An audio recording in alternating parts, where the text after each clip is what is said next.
మేము Hyderabad brand image పెంచేదానికి, Telangana brand image పెంచేదానికి, తెలంగాణను ప్రపంచ పటంలో ఎలక్ట్రిక్ వెహికల్స్ రంగంలో పెట్టడానికి చేసిన ఒక ప్రయత్నం ఈ ఫార్ములా ఈ రేస్ అనేది అందులో ఒక చిన్న అంకం. దానికి 55 కోట్లు అనేది పెద్ద ముచ్చట కాదు, పెద్ద లెక్క కాదు. కాబట్టి దాన్ని ఏదో భూతద్దంలో పెట్టి ఇల్లేదో కుంభకోణం జరిగిందంటే నేను మళ్ళీ చెప్తున్నా, ఆ 55 కోట్లు ముట్టినాయి మా దగ్గర ఉన్నాయి అని ఫార్ములా ఈ వాళ్ళు నీకు ఉత్తరం రాసిండ్రు. ఆ లెటర్ నిమ్మింగట్ ఉంది, మీకు ఇస్తాను. అందులో లైసెన్స్ ఫీజు కూడా వాపస్ పంపి తీసుకో నువ్వు వాపస్ 74 లక్షలు 75 లక్షలు అని చెప్పి FMSCI వాళ్ళు నీ గవర్నమెంట్ని అడుగుతా ఉన్నారు, నీ సెక్రటరీని అడుగుతున్నారు. అది కూడా మీరు చెప్తలేరు. అన్నిటికీ మించి ఆల్రెడీ ఫార్ములా ఈ వాళ్ళు మీతో ఆర్బిట్రేషన్ సూట్ కొట్లాడుతున్నారు, అది కూడా నువ్వు చెప్తలేవు. ఇవాళ నా మీద కేసు పెడితే నువ్వు ఫార్ములా ఈ మీద కూడా పెట్టాల్సి వస్తుంది. ఎందుకంటే నేను అనుచిత లబ్ధి చేకూర్చినాను నువ్వు అంటున్నావు. అనుచిత లబ్ధి చేకూరిస్తే ఆల్రెడీ ఆర్బిట్రేషన్ వాళ్ళు నీ మీద వేసిండ్రు. మరి ఫార్ములా ఈతో నువ్వు కేసేస్తే, వాళ్ళ మీద కూడా కేసేస్తే ప్రపంచవ్యాప్తంగా తెలంగాణ ప్రభుత్వం ఇజ్జత్ పోదా? ఇంత ఫ్రివలస్ కేసు, ఎంత హౌలా అయినా, ఎంత హౌలా ప్రభుత్వం ఇది అని చెప్పి తెలంగాణ ప్రభుత్వం లాఫింగ్ స్టాక్ కాదా ప్రపంచవ్యాప్తంగా? Will this not bring international shame to India? అసలు వీళ్ళకు మోటార్ స్పోర్ట్స్ అంటేనే తెలియదు, మూర్ఖులు, రాజకీయ పరిజ్ఞానం లేని వాళ్ళు అని అనుకోరా? ప్రపంచంలో నవ్వుకోరా? కాబట్టి రేవంత్ రెడ్డి గారికి నేను కోరేది, కేసు పెట్టదలుచుకుంటే పెట్టుకో, కానీ ప్రపంచవ్యాప్తంగా తెలంగాణ పరువు తీయకు. ఇప్పటికే రోజు దివ్యమైన తెలంగాణను, దివాలా తెలంగాణ అని మాట్లాడుతున్నారు. ఇంకోవైపు ఇట్లాంటి చిల్లర ప్రయత్నాలు. మేము భయపడం, లీగల్గా ఎదుర్కొంటాం. మా పార్టీ లీగల్ సెల్ చూసుకుంటుంది, న్యాయపరంగా ఏమేం చేయాలో వాళ్ళు చేస్తారు. మీతో నేను కోరేది, మా నాయకులతో నేను కూడా కోరేది ఏంటంటే, ఎలాంటి పరిస్థితినైనా శాంతియుతంగానే ఎదుర్కొంటాం. మేము ప్రజాస్వామిక పద్ధతుల్లో నిరసనలు చెప్తాం, ప్రజాస్వామిక పద్ధతుల్లోనే ఉంటాం తప్ప ఉద్యమాన్నే ప్రజాస్వామికంగా శాంతియుతంగా నడిపిన వాళ్ళం. పొరపాటున కూడా రేవంత్ రెడ్డి లాంటి చిల్లర నాయకుల చిల్లర ఎత్తుగడలకు మేము పడం. 100% చాలా పీస్ఫుల్గా ప్రొటెస్ట్ చేస్తాం, లీగల్గా కొట్లాడతాం. పొలిటికల్ కేసు కాబట్టి పొలిటికల్గా కొట్లాడతాం. ముమ్మాటికి ఈ ప్రభుత్వాన్ని మాత్రం ఈయన ఎన్ని డైవర్షన్ గేమ్లు ఆడినా, అది కూడా చెప్తున్నాం, మళ్ళీ 420 హామీలు అమలు చేసేదాకా వీళ్ళని మాత్రం వదిలిపెట్టాం. ప్రజలకిచ్చిన ప్రతి వాగ్దానం, 6 గ్యారంటీలు, 13 హామీలు, 420 దొంగ హామీలు అన్నీ అమలు చేసేదాకా వదిలిపెట్టాం. ఎన్ని కేసులు పెట్టుకున్నా అన్నీ ఎదుర్కొంటాం. Thank you. నేను మళ్ళీ చెప్తున్నా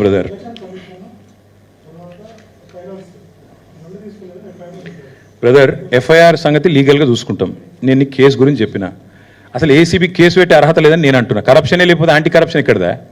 ఎఫ్ఐఆర్ ఎక్కడిది? ఖచ్చితంగా ఏం చేయాలో లీగల్గా చూసుకుంటాం. ఇక ఎఫ్ఐఆర్లో తుపాతులు నేను లాయర్ కాదు. అదే చెప్తున్నా బ్రదర్, ఈ లీకు వీరులు, ఒకప్పుడు గ్రీకు వీరుడు అని ఒక పాట ఉండేది, అట్లా ఇప్పుడు రేవంత్ రెడ్డి అంటే ఆయన లీకు వీరుడు. సీదా అసెంబ్లీలో మాట్లాడదాం రారాబాయ్ అంటే రాడు. ఒక మంత్రికి దమ్ము లేదు, దద్దమ్మలంతా మాట్లాడమని రేపు ఉండగా అసెంబ్లీ పెట్టమను. ఇప్పుడు నేను చెప్పింది తప్పు అయితే రేపు అసెంబ్లీలో చర్చ పెట్టమను. అంతపాటి సిపాయిలు అయితే, నిజంగానే నేను చెప్పింది తప్పు అయితే రేపు అసెంబ్లీ ఉంది కదా పెట్టమను, అసెంబ్లీలో చర్చ పెట్టమను. వీళ్ళందరికీ ఇప్పుడు నేను వాస్తవాలు చూపెడతాను, వాళ్ళ వాస్తవాలు వాళ్ళు చెప్పను. ఇప్పుడు ఆడ ఈడ 4 గోడల మధ్యలో మాట్లాడు ఎందుకండి? 4 కోట్ల మంది ప్రజల ముందు మాట్లాడదాం. ఏం స్కామ్, మన స్కామ్ మాట్లాడదాం.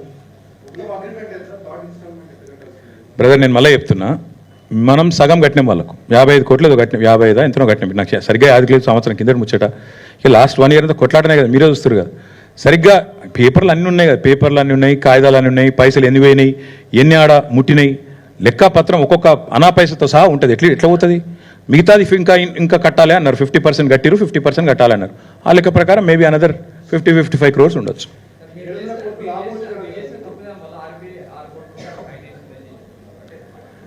ఎవరు చెప్తున్నారు? గవర్నమెంట్ ఎక్కడ చెప్పింది? ఒక్క మంత్రి అయినా కెమెరా ముంగటికి వచ్చి మాట్లాడినా అంతా లీకు వీరులు, 6 కూర్చొని 7 కూర్చొని లీకులు వచ్చినా ఒక్కడన్నా రమ్మని ముంగటికి. రేపు చర్చ పెట్టమని రాదు. నేనేమంటున్నా, మళ్ళీ అడుగుతున్నా, రేపు అసెంబ్లీలో చర్చ పెట్టు, ముఖ్యమంత్రిని మాట్లాడమని దమ్ముంటే.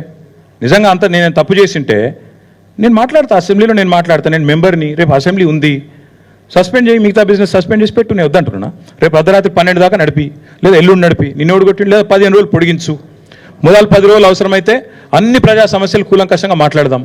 రైతు భరోసా, 6 గ్యారంటీలు అన్నీ మాట్లాడదాం. లాస్ట్ 5 రోజులు నీ ఇష్టం. ఒకరోజు ఇది పెట్టు, ఫార్ములా ఇవి పెట్టు, ఇంకో రోజు లగచర్ల పెట్టు, ఇంకో రోజు ఫోన్ ట్యాపింగ్ అంటున్నావు అది పెట్టు, నీ ఇష్టం ఉన్నది పెట్టు. నిన్ను ఎవడు ఆపిండు? పెట్టు, we are ready.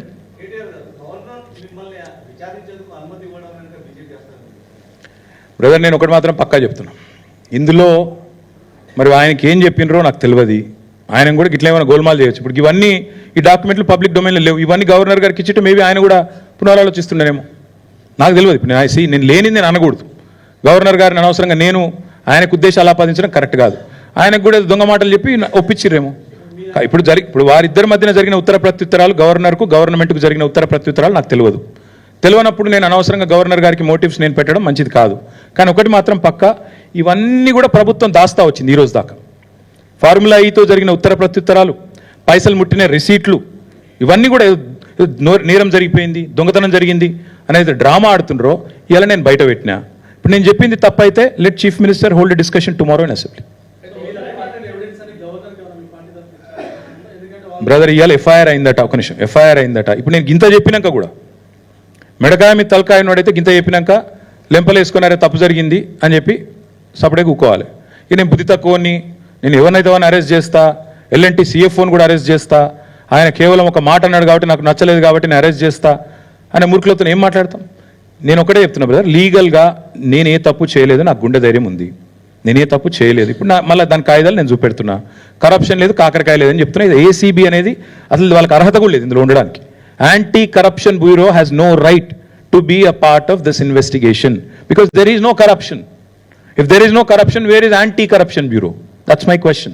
So therefore, all I'm saying is, we'll face it legally. Whatever it is, we'll face it legally and politically. Thank you. It's all I'm over.